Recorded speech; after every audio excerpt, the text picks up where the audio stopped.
Pasteur Chabani, mais l'album, c'est comme si côté on qui peut soutenir.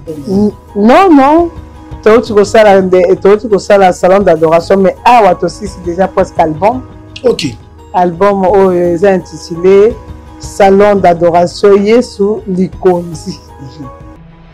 C'est comme si le ministère à prédication aujourd'hui au moins temps cassé par rapport au ministère à chant. Ça c'est vrai na début.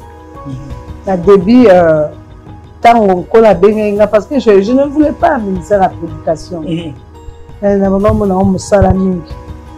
Mais appel baboya ngote.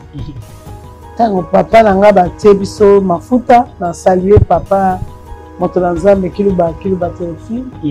Dans le Bombashi, mon père spirituel. Et j'étais obligée d'aller dans ça, Amsa, où ils que dans ça, Amsa, Katika na ça.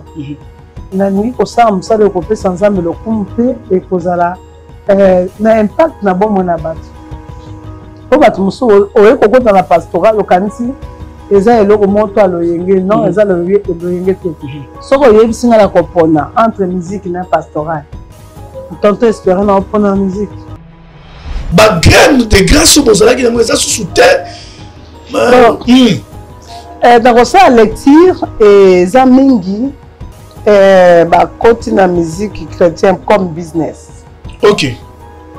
Comme quand il y a aussi la faire quoi. Et c'est ce que bon saka et fou la bateau. Alors la bateau bon maman Chaban va monter qu'à Coco, t'as maman Laure.